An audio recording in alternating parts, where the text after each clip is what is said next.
류치신 작가의 명작 SF 소설 삼체가 넷플릭스 드라마로 만들어졌습니다. 삼체에서는 삼체 문제라는 게 작품에서 정말 중요한 설정으로 다뤄지고 있는데요. 이 삼체 문제에 대해서 자세히 알아보죠. 지구에서 약 4광년 떨어진 알파 센타우리의 가상의 행성 트리솔라리스가 있습니다. 이곳에는 삼체인이라는 지성을 가진 외계인들이 살고 있죠. 그런데 삼체인들의 행성 트리솔라리스에는 정말 큰 문제가 있어요. 이곳의 태양은 지구처럼 한 개가 아니라 세 개라는 거죠. 먼저 태양계를 보죠. 태양은 태양계 전체 질량의 약 99.7%를 차지하고 있기 때문에 태양계 행성들은 아주 일정한 주기로 태양을 공전해요. 또 지구의 자전과 공전도 아주 일정해서 지구의 날씨, 계절의 변화, 하루 24시간, 1년 365일 등등 주기를 예측하는 것도 어렵지 않아요. 반면에 삼체인들의 행성은 태양이 3개나 돼요. 여기다가 삼체인의 행성까지 4개의 천체죠. 그래서 이 4개의 천체는 서로의 중력의 영향을 주고받기 때문에 궤도 예측이 정말 어려워요. 이것은 삼체인들의 행성의 날씨 변동을 들쭉날쭉하게 만들고 하루와 1년 등등의 주기를 전혀 예측할 수 없게 만들어요. 언제는 돌이 얼어서 가루가 될 정도로 더럽게 춥고 또 언제는 갑자기 행성 전체가 불타버릴 정도로 뜨거워지죠. 또 언제는 3개의 태양이 트리솔라리스 방향으로 일렬로 정렬돼서 중력이 너무나도 강해져서 행성의 모든 물질들이 우주로 날아가 버려요. 게다가 이 모든 것들은 예측할 수도 없죠. 이런 환경 때문에 삼체인들은 아주 독특하게 진화했어요. 아주 춥거나 너무 뜨거운 날씨같이 생명이 살기 어려운 난세기가 오면 모든 삼체인들은 멸망을 피하기 위해서 자신들의 몸을 바짝 말려서 가죽처럼 돌돌 말아버린 다음에 안전한 벙커에 보관해두죠. 그러다가 생명체가 살기에 좋은 날씨, 항세기가 오면 둘둘 말아서 가죽 두루마리처럼 변해버린 신체를 다시 물속에 넣어서 이 신체가 물을 흡수하고 다시 깨어나면 생을 다시 이어나가게 되죠. 이렇게 삼체인들은 난세기가 오면 건조됐다가 항세기가 오면 다시 활동하는 거예요. 그러나 살기 좋은 항세기가 얼마나 지속될지 전혀 알 수가 없어요. 언제 또 갑자기 난세기가 올지 모르는 거죠. 만약에 삼체인들이 난세기를 전혀 예측하지 못한다면 이들 삼체 문명은 갑작스럽게 변해버린 날씨 때문에 모두 멸망하고 말 거예요. 그래서 삼체인들 평생의 꿈은 바로 3개의 태양의 움직임을 예측하고 자신들의 행성의 날씨를 예측하는 거예요. 그래야만 이들은 갑작스러운 멸망을 피하고 정확한 시간에 탈수했다가 또 정확한 시간에 입수할 수 있으니까요. 삼체인들은 이런 극악의 행성 환경 때문에 문명의 발전이 정말 더딘 모습이에요. 문명이 조금 발전 좀 하나 싶으면 급작스러운 난세기가 와서 모조리 멸망해버리죠. 그러다가 정말 살기 좋은 날씨가 지속되는 항세기가 오면 그때 삼체인들의 문명과 기술은 급격하게 발전합니다. 삼체인들은 이렇게 수천 번의 탄생과 멸망을 반복, 또 수천 번의 발전을 거듭하면서 겨우겨우 고도화된 문명으로 거듭나죠. 최근에 삼체인들은 통신이 가능하고 성간 여행이 가능하며 수학과 천문학, 양자역학까지 통달한 초고도 문명이 됐어요. 그러나 지금의 삼체 문명 역시도 현재 이어지고 있는 항세기가 얼마나 더 오래 갈지 알 수가 없습니다. 3개의 태양이 언제 어떻게 움직일지는 삼체인들은 여전히 예측할 수 없기 때문이죠. 그래서 언제 항세기가 끝나고 갑자기 난세기가 시작될지 모르는 거예요. 그러던 어느 날 삼체인들은 외계에서 온 한 통신 신호를 받아요. 이 신호는 바로 지구에서 온 것. 지구인들은 자신들의 정보를 담은 메시지와 함께 지구의 위치 정보를 담아서 외계로 보냈습니다. 이 신호를 삼체인들이 받은 거죠. 삼체인들은 자신들의 문명과 종의 보존을 위해 함선을 건조 지구로 향합니다. 이들의 목표는 처음엔 지구인들과의 공존이었지만 어느 순간 삼체인들은 마음을 바꾸고 지구인들을 모두 멸망시키고 지구를 차지하려고 하죠. 이들은 4광년 떨어진 곳에서 출발해서 지구 시간으로 대략 400년 후에 지구에 도착할 예정입니다. 인류는 남은 400년 동안 삼체인들과의 전쟁을 준비해야 되죠. 그런데 소설과 드라마의 제목, 삼체는 대체 무슨 뜻일까? 이 삼체라는 건 삼체 문제에서 나온 제목이에요. 두 개의 물체가 중력으로 묶여서 서로의 궤도를 간섭하는 문제는 이체 문제, 세 개의 물체가 중력으로 묶여서 서로의 궤도를 간섭하는 문제는 삼체 문제, 4개의 물체는 사체 문제라고 하죠. 자, 그래서 만약에 태양하고 지구의 관계만 다룬다면 이체 문제가 되겠죠. 스타워즈의 타투인 행성 같은 경우에는 2개의 태양이 있으니까 타투인 행성까지 합쳐서 3체 문제가 되겠죠. 3체인들의 고향은 알파 센타우리 A, 알파 센타우리 B, 프록시마 센타우리까지 합쳐서 4개의 천체가 존재하니까 4체 문제가 되겠고요. 그런데 어째서인지 소설 제목은 4체가 아니라 3체로 정해졌어요.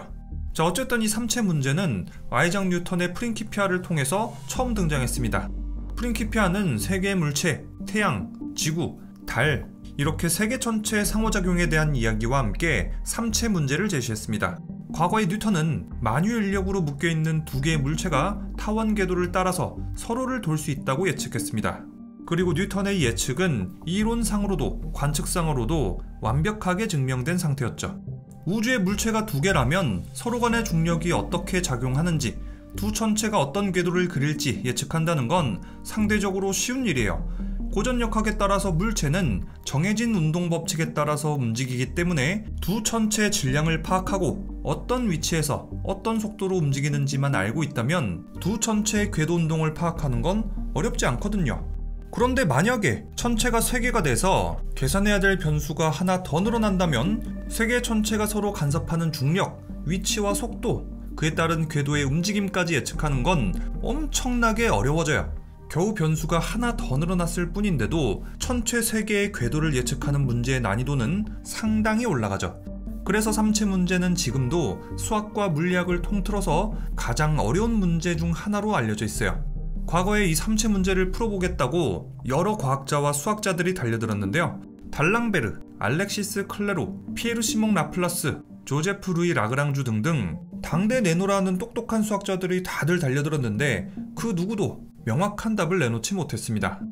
1887년 스웨덴의 국왕 오스카 2세는 자신의 60번째 생일을 기념해서 한 문제를 내면서 거액의 상금까지 걸었습니다.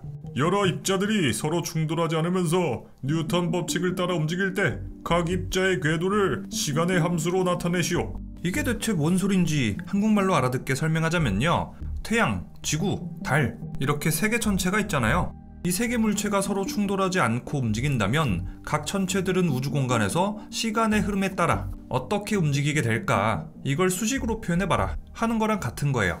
결국 오스카 2세는 3체 문제를 내신 거죠. 이 공개 퀴즈에는 프랑스의 물리학자이자 수학자 앙리 푸엥카레 역시 참여하는데요. 푸엥카레 하면 앞서 이름이 거론됐던 수학자들처럼 아주 유명한 수학자죠. 그런데 이 푸엥카레마저도 3체 문제의 완전한 해를 구하지는 못했어요.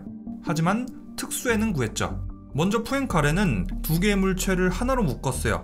이렇게 하면 2개 천체가 한 묶음, 그리고 나머지 하나의 천체가 남겠죠. 그 다음에 이 한 묶음하고 다른 하나의 천체만 두고 2체 문제로 만들었어요. 이렇게 3체 문제를 2체 문제로 단순화시키는 방법을 사용해서 특수해를 구해서 논문을 제출한 거예요. 당시 푸엥카레의 논문을 심사했던 칼 바이에르 스트라스는 이렇게 평가했어요. 문제에 대한 완전한 해는 구하지 못했지만 전체역학 역사에 새로운 시대를 연 아주 중요한 결과를 담고 있습니다. 그 결과 1889년 1월 21일 앙리 푸엥카레는 오스카상의 수상자로 결정됐죠.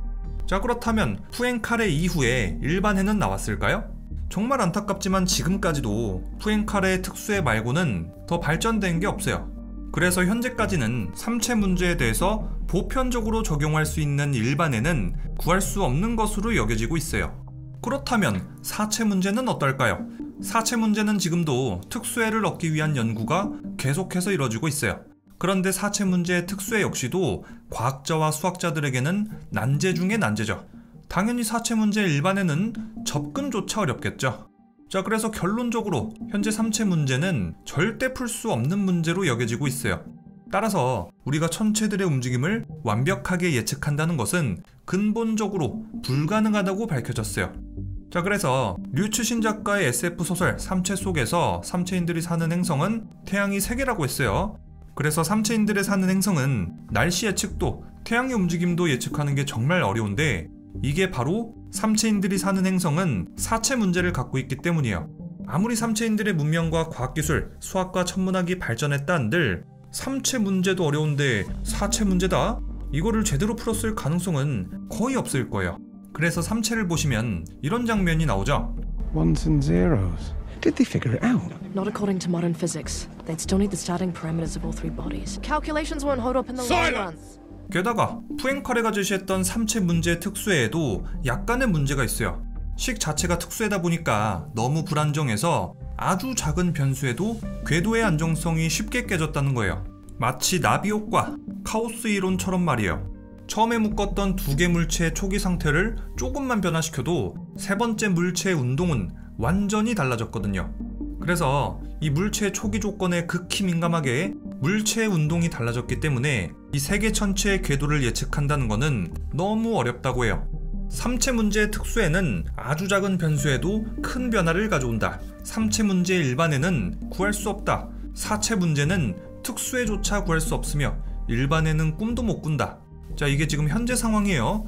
그런데 뉴턴 역학에 따르면 초기 물체의 위치, 속도를 알고 있다면 해당 물체가 10년 후에 어디에 있을지 정확하게 알 수 있다고 했었죠. 우주는 어느 정도 결정론적이다 라는 의견인 거예요. 그런데 과학자들이 3채 문제 또 4채 문제를 접해보니까 아주 작은 변화에도 결과가 크게 달라지거나 아예 예측조차 못하는 상황이 오잖아요. 그래서 이런 학자들도 생겨났어요. 애초부터 우주와 만물에 대한 법칙을 찾는다는 건 불가능에 가깝습니다. 그렇게 카오스 이론이 발전하죠. 이 카오스 이론에 대해서는 제가 나중에 시간이 된다면 다루도록 하겠습니다. 자, 이렇게 류치신 작가의 명작 SF 소설 3채와 함께 3채 문제까지 알아봤습니다. 3채는 SF계의 노벨상이라고 불리는 휴고상을 아시아 최초로 수상할 만큼 전 세계적으로 엄청나게 유명한 SF 소설이에요. 이번에는 넷플릭스 드라마로도 제작돼서 큰 화제를 모으고 있죠. 저는 실제로 이 책을 다 읽어봤는데요. 정말 3채 문제처럼 아주 작은 변수들이 이어져서 시간이 갈수록 크게 달라지는 이야기 전개가 아주 흥미로웠어요. 이야기 스케일을 보면 처음에는 중국에서 시작해서 지구 문명 전체로, 그 다음에 은하 전체까지 스케일이 가면 갈수록 커지거든요. 그래서 오바마 전미 대통령은 3채를 읽고 나서 작품의 스케일이 워낙 크니까 백악관의 일상사가 사소하게 느껴졌다 라고 말하기까지 했다고 해요. 또 3채 문명과 처음으로 조우하게 된 인류의 모습, 암흑의 숲과 같은 우주에서 살아남기 위한 생존 경쟁까지, 이 3채 이야기는 좀처럼 예상하기 어려운 방식으로 진행돼요. 그런 면에서 이 책 제목 진짜 잘 지었다 하는 생각도 들더라고요. 이 3채는 3권으로 나눠져 있고 페이지도 상당히 길어요. 그래서 끝까지 읽는 데는 아마 시간이 좀 걸릴 수도 있어요. 그런데 3채는 꼭 한번 읽어볼 만한 가치가 있는 책이니까 여러분들도 이 기회에 꼭 한번 읽어보시길 추천드립니다. 그리고 이번에 자음과 모음 출판사에서 우리 부엉이들을 위해서 류치신 작가의 SF 소설 3채 1, 2, 3권 세트를 총 5분께 드리는 특별 이벤트를 준비했습니다. 설명란과 댓글에 있는 링크를 누르시고 설문조사 참여하신 다음에 도서 3채 읽어볼 수 있는 아주 좋은 기회 꼭 잡기를 바라겠습니다. 그리고 이번에 이벤트 당첨이 안 되더라도 여러분들도 꼭 3채 구입해서 읽어보시길 바라겠고요. 참고로 넷플릭스에서도 드라마로 3채 만나볼 수 있으니까요. 시간 되시는 분들은 넷플릭스로도 감상하는 것도 괜찮겠습니다. 근데 저는 개인적으로 소설판이 훨씬 더 재밌었어요. 훨씬 더 디테일하거든요. 자, 그럼 지금까지 넷플릭스 드라마 3채 리뷰였고요. 저는 리뷰형이었습니다.